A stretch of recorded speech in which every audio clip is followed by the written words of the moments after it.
Hi, welcome to Gut Questions. I'm Parker, friend and right-hand man to Dr. William DiPaolo. Will is an immunologist studying the gut microbiome up at the University of Washington in Seattle. In addition to running his own lab up at the university, Will is the director of Center for Microbiome Sciences and Therapeutics, CMIST. So in the first half of this episode, Will defines non-alcoholic fatty liver disease, NAFLD, and he talks a little bit about diagnosis and treatment of the disease. So, and I have a lot of questions about all of that, and it does lead into a little bit of discussion about the state of the food industry here in the US. And I will admit that I did lead Will into this knowing what he would probably say and what his opinions are about all of that, which we pretty much share.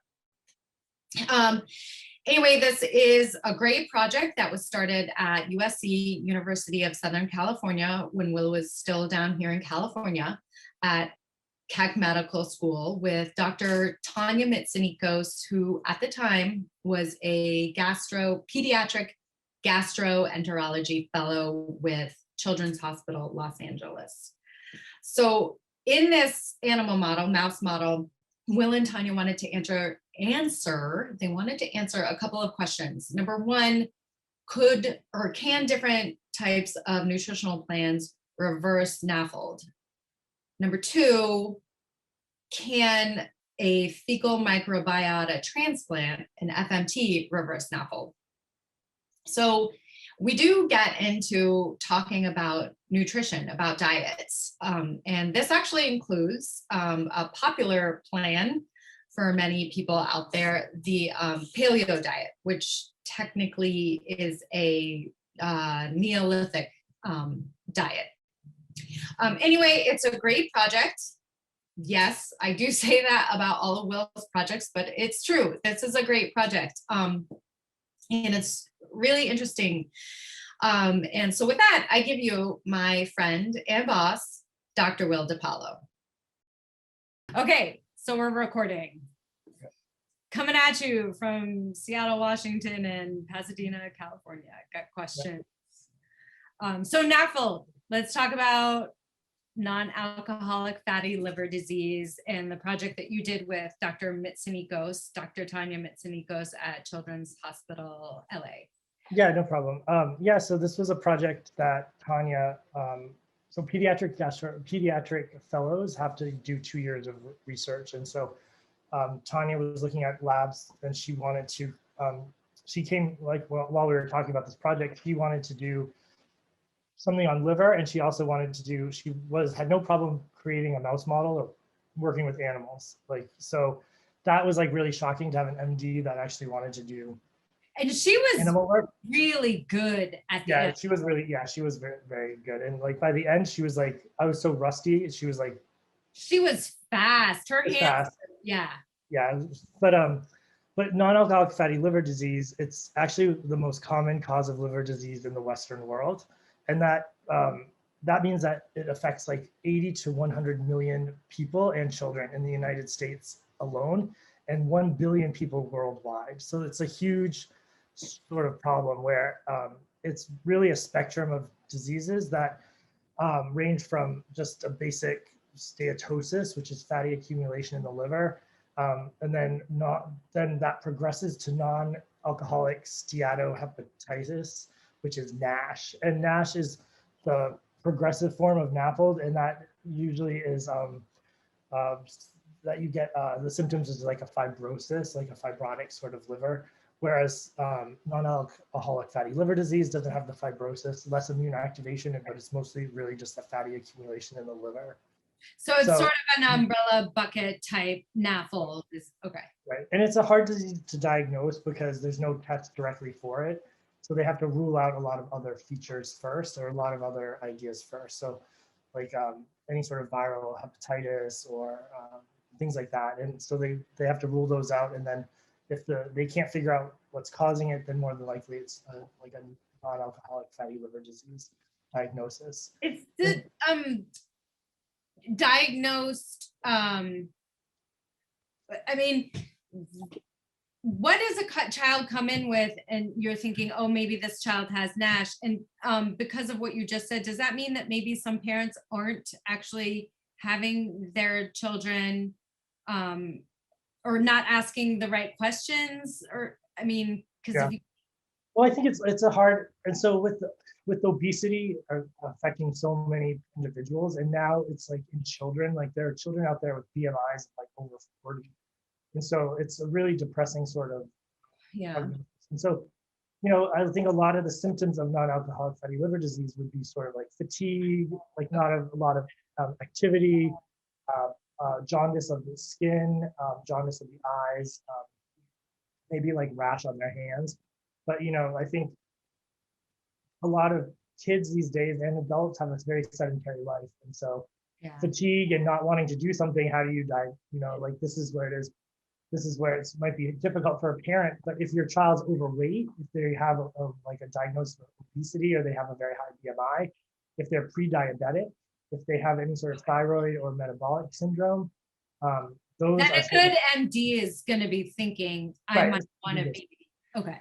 Yeah. So like, even in adults, the sort of risk factors for developing NAFLD are diabetes, thyroid disease, like an underactive thyroid, um, obesity, other metabolic syndromes, anything that has to do with like sort of metabolism and Right. processing of foods and sugars and things like that. If it's out of whack, then your liver might be affected by it as well. So that's a good sort of judgment. I mean, if you are diabetic or even pre-diabetic, you should be keeping an eye on your liver and increasing your lifestyle, like changing your lifestyle and your diet, which are the best two ways to treat fatty liver disease.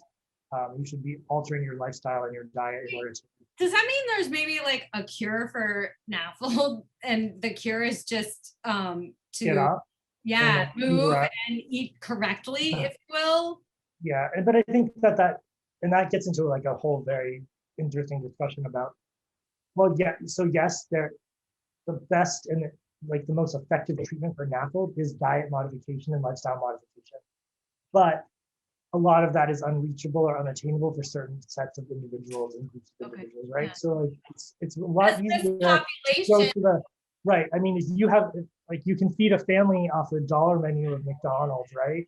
More than you can like through going and getting an organic chicken and like organic vegetables and like making like a chicken and a stew or something. even if they're not organic, because even if they're not organic, it's still expensive. it's still, So I think the cost of food is something that needs to be addressed in order to like make this, in order to sort of, cut this off or head this off. And then it's, that's one factor. And then it's also just today, the day and age of today, like you're always texting people, you're always on your phone. Like it's, and then coming out of COVID where everybody's gained like 10 pounds because they're on Zoom calls all day. They don't have to get out of their pajama bottoms. Like I think all of these sort of things that don't help. So I don't know, maybe we'll see a spike in non-alcoholic fatty liver diagnosis post-COVID.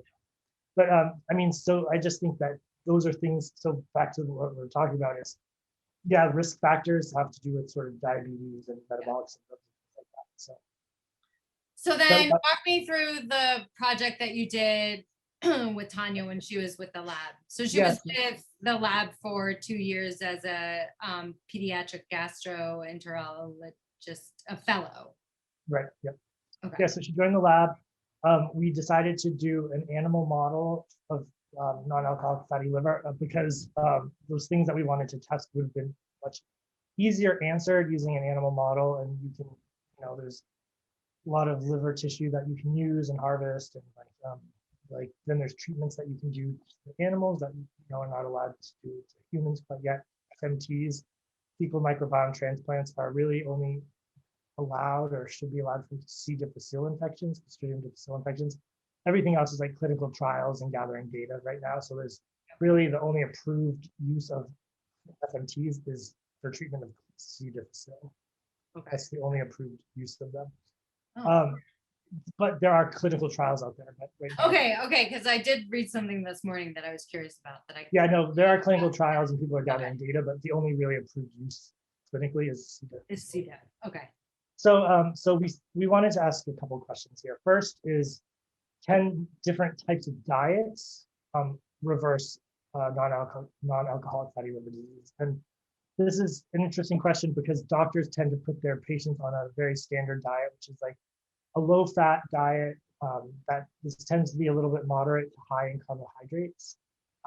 That's like when people take their fats away, they just seem to add carbohydrates to their diets. I don't think it's necessarily on purpose, but that's just what they see. So we kind of use that, and like protein levels are the same. So we use that idea of like a low-fat, like moderate to high carb diet as a clinical diet, as a treatment diet. And then we used, the other question was something more modeled after what people today call a Paleolithic diet, which is actually a Neolithic diet, if you want to get like technical, but it was less like hunter-gatherer, but more like about the sort of sources of fats, the sources of the meats, and the types of protein, or I'm sorry, the types of fats that we were using. So the paleo diet was high in omega-3 fatty acids. It was high in fats derived from healthier sort of things like coconut oil. So we know that coconut oil is one of the staples of a paleo diet, I think. And while the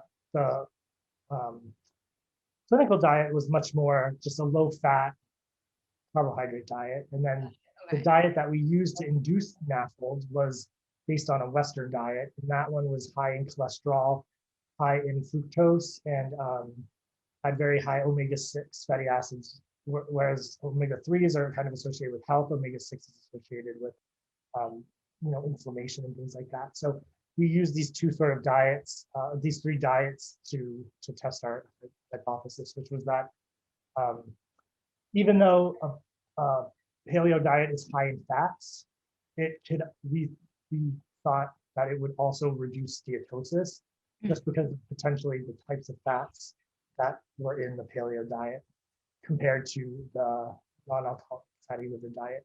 And so the differences in the diets, in the fats, right? The difference in these two fatty acid compositions was that the NAFLD-inducing diet was higher in saturated and monosaturated fats, and then had a third less of the polyunsaturated fatty acids, so it had a third less omega-3. So it had less omega-3, and then it had higher saturated and monosaturated fatty acid. And the sources of that fatty acid were different. So it was anhydrous milk fat and lard were where the Western diet, NAFLD causing diet, that's where the fats were derived from. Whereas it was I'm forgetting, I'm blanking on it now. It was the source of fat were coconut oil, which I said, and there was one other, and it will come to. Was there beef tallow? Yeah, because I remember. Tallow, yeah. I was so like, guys, tallow, this is weird, but I think maybe beef tallow might. Oh, you're right. So right. This paper was published a year ago, so I'm just like trying to remember it. Yeah. So the paleo diet had high in coconut oil and beef tallow, and which has a lot of lauric acid in it, and stearic acid. So the NAFLD-inducing diet had palmitic and stearic acid, and the paleo diet had lauric acid. Okay. So when you cut down, so basically, the sources of fats were different, and then that caused the breakdown of the fats to be different. So the paleo diet was still high in fats, but it was high in a different type of fat than the non-alcoholic fatty liver inducing diet, which was high in the milk fat lard, which gave us a lot of palmitic and stearic acid. So when you break it down into its molecular components, that's what we were kind of comparing, for stearic and palmitic versus lauric acid as our two types of fatty acid compositions there. So that was a major difference between those two diets. And that it does become important because they're both high in fat, but the paleo diet did actually lead to a reduction in non-alcoholic fatty liver disease, almost to the same point as the clinically proven diet that we tested. So both of them reduced the steatosis almost completely, whereas if the mice had continued on the NAFLD-inducing diet, their livers did look like mortadella, which is like like you see these fat globules accumulate in the liver, that big ones and then small ones. So that's called macrosteatosis and microsteatosis. So we saw those in the non-alcoholic fatty liver mice that were on the diet, and then those mice that we intervened with by taking them off that diet and then giving them the paleo diet had a reduction in that amount of fat. Yeah. And that looked like the clinically proved diet that we tested as well. So that was like the first part of the project, was really just kind of understanding, can diets with different compositions of fats lead to different outcomes in the treatment of non-alcoholic fatty liver disease? And the answer is yes. So we did find that proteins were the same. protein was held the same. Carbohydrate. Okay. Carbohydrates were a little bit higher in the clinical diet just because of the. But what about the source? The source, it was the same throughout. Yeah. Okay. Okay. So you were looking at one. Okay. Hi, that's my dog. I might have to take a second and put him in his kennel. Okay, that's fine. Hang on. So I mean, I can explain something while you're doing that. Right. It'll take me 2 seconds. I throw kibble in there, and he's like, "Hey, kibble." Okay. So the second part of the project was then testing the microbiome associated with the diets in those mice. So we basically looked to see if these, if by putting the mice on a fatty liver inducing diet, how that was changed by intervening with these other two diets. And we did see large differences in microbiome composition. And I think I'm not going to get into the specifics that we saw, but we did see that the interventions did lead to differences in the microbiome. So it was able to change not just the fatty liver, but it also changed the microbiome. So that was left us with the question, well, is the changed microbiome what's causing the reduction in the fatty liver disease? Right. And so you couldn't differentiate or discriminate between whether it was diet or microbiome in that experiment, because these mice were just given the fatty liver diet, the Western diet, and then they were treated with these two intervention diets. In order to test if the microbiome itself could change the fatty liver disease, what we had to do was we had to take the stool or the feces from the mice that were given one of these intervention diets, where we knew the microbiome had been altered. And so then we could transfer that microbiome to a new mouse that has been eating the Western diet. To sort of ask the question, so basically it's like, while the mouse is on a Western diet, you give it a stool transplant of healthy stool from a mouse that had their steatosis reversed due to diet. Okay. So the microbiome was different. The liver disease was cured. So can that microbiome transfer to somebody on a fatty liver diet, like a NAFLD diet? Can that microbiome alter the course of fatty liver disease in the absence of receiving a diet? So those mice, this test group of mice received a fecal transplant, but no diet difference. So they stayed on the fatty liver diet. Got it. So they stayed on the Western diet. The Western diet. The healthy FMT. Right. So instead of receiving a diet, they received stool. They were the lucky group. They received a fecal transplant instead of receiving the diet. Right. Okay. So this. Did you guys think? Because I didn't. What I just heard was that you guys actually thought of this after you started the experiments with the diets alone, or did you think you were going to do FMTs in the beginning? Because we knew that. Well, I mean, I kind of had figured we were going to go this way because we wanted to discriminate like the role of the microbiome in this model. That's what I thought. Okay. Yeah, for storytelling purposes, I told it that way. But okay. we definitely knew that we were going to do FMTs. Okay. If we saw differences, if we saw no differences, then we weren't going to do them. Yeah. So so basically same experiment, mice were on a Western diet. Instead of receiving an intervention of paleo diet, they received stool from a paleo fed mouse. And then for a couple doses, and then we measured, we looked to see if they had steatosis, if it was able to reverse fatty liver disease. And we found it absolutely does not reverse fatty liver disease. You actually have to have that dietary source of nutrients to actually reverse the disease.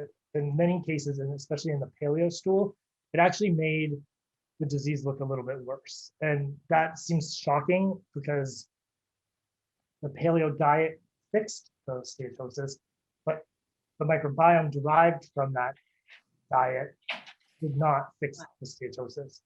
So what we think, and we didn't test this, but this would be sort of down the road, is that because the animals were already on a Western diet and we didn't change that, we just gave these guys these good bugs into their, we fecally transplanted them into the mice that were on a Western diet, that probably those bugs didn't know what the hell is happening to them, because they are now in an environment that's like inundated with like fats and molecules that they're not used to. And so bacteria experience stress just like we do. And it could be that they became super stressed and they started becoming more inflammatory in nature. And it could have caused a progression of disease that led to a little bit worse disease rather than the reversal of steatosis.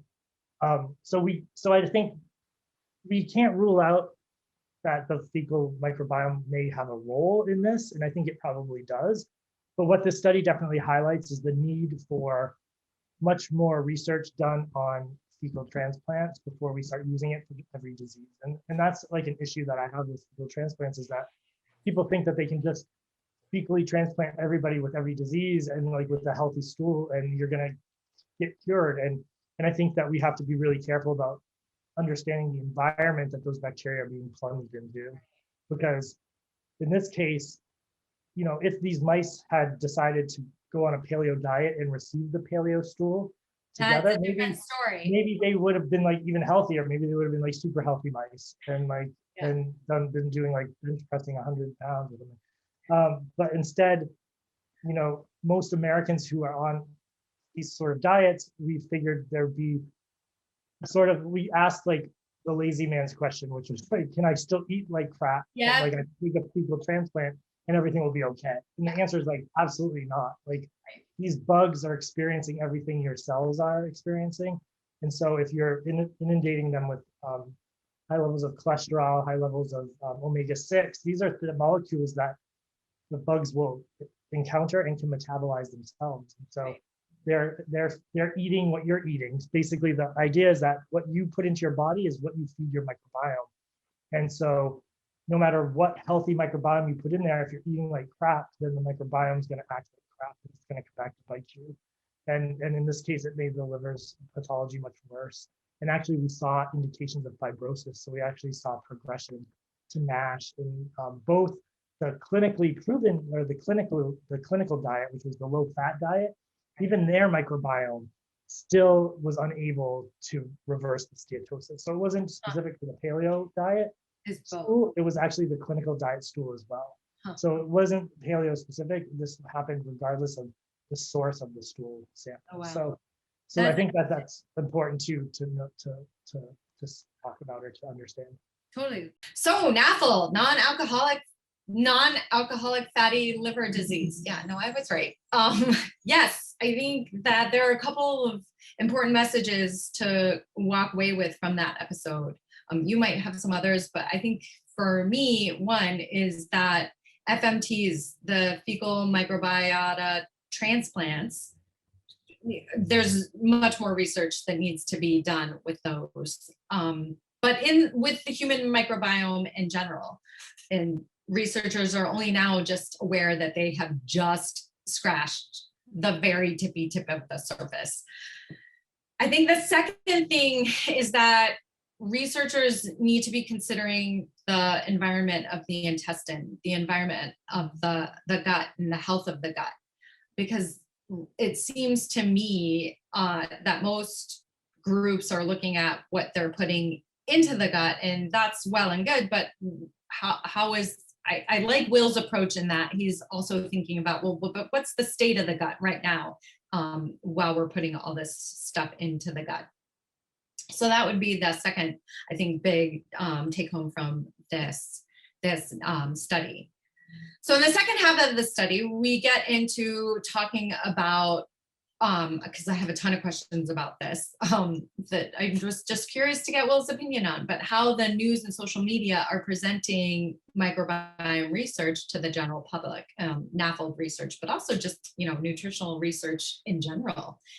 Because if you do any amount of Googling and look at the headlines, or you see the headlines that are coming across your social media feeds from, news media, any public figures, celebrities, whoever, it's no wonder that we're also confused about what we should or shouldn't be doing in terms of, food or exercise or what have you. So we talk a little bit about that, and I think it's a fun episode, and I'd love to talk about that kind of thing with Will as it relates to his area of study. So check that one out for sure. Yes, and if you've got questions for Will, send us a note in the comments or on our website, yourgutquestions.com, or feel free to email me directly at aparker@medicine. My dog is sleeping in the background. I don't know if you all heard that or can see it if you're watching this. My email, aparker@medicine.washington.edu. See ya.